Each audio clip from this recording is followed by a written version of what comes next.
true Quran and only the devil's own corruption remains. The main corruption that exists today, the Hafs recitation, was canonized in Egypt by the Al-Azhar University Committee in 1924. This canonization is in contradiction to the claims of perfect preservation. Why was the canon necessary if it was already perfectly preserved? One answer is that this Hafs corruption is the version that the devil wanted. But we know that this is not the true Quran. The true Quran was given in 7 Ahruf by their God, and this Azhar University corruption is not one of the 7 Ahruf. The chain of narration listed within it ends with a known liar, Hafs. This liar lived 200 years after the Prophet and is so untrustworthy that none of his hadith are accepted. But that is not the point here. The point is that there is no chain of narration to any of the 7 Ahruf listed in this Azhar University corruption. It is not one of the 7 Ahruf, and I challenge any scholar to name the 7 Ahruf and show that the Azhar University corruption of 1924 is one of them. No scholar has so far been able to answer this. Instead, they make up the lies that don't work. Duct tape is only so strong, it can't fix a false religion. For example, they will say that 7 Ahruf are not required because they're all the same. This is truly a falsehood and a terrible use of duct tape to try and fix a false religion. This is so desperate that they are happy to throw their own God and Prophet under the bus. There are two positions. A. Their God and Prophet say that they need 7 Ahruf. B. They say they only need 1 Ahruf. Only one of these two positions can be true. In desperation, they contradict their own God and Prophet, they throw them under the bus. How shameful! They have to do this as they know in their own minds that they can't show the 7 Ahruf because they know they never existed. To understand this, we have to understand what the 7 Ahruf are, and the reason for them. The problem was that Muhammad could not remember in the afternoon what he said in the morning. As with all narcissists, he could not admit to his errors, so he made up the lie about the so-called 7 Ahruf. Any reasonable person can conclude that the 7 Ahruf only exist in the mind of a narcissist liar. But they can't admit this.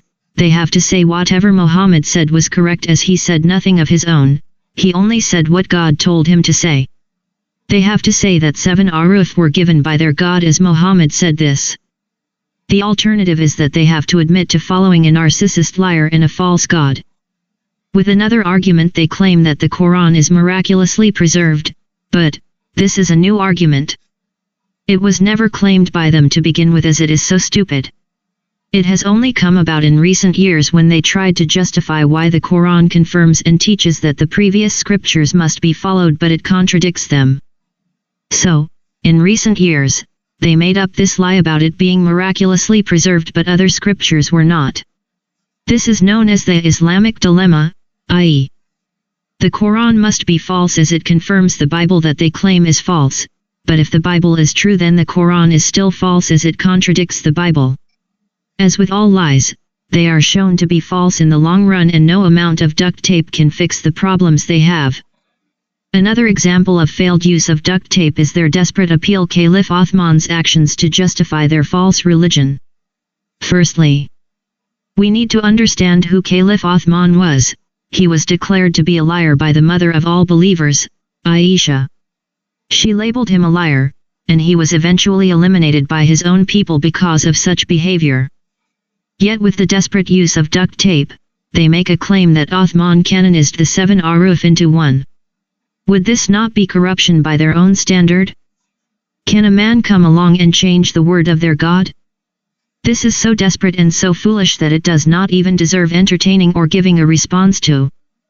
Their own book says no man is allowed to do this.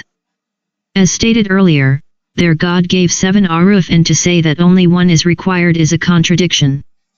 So, they are between a rock and a hard place. They can't deny the 7 Ahruf, and they can't provide them as they know that they never existed.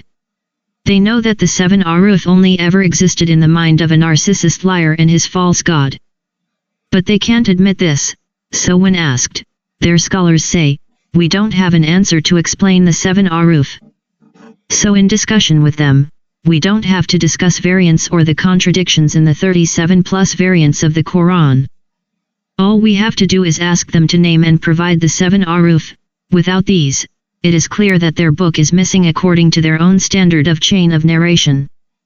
According to their belief, the last prophet of God provided the 7 Ahruf.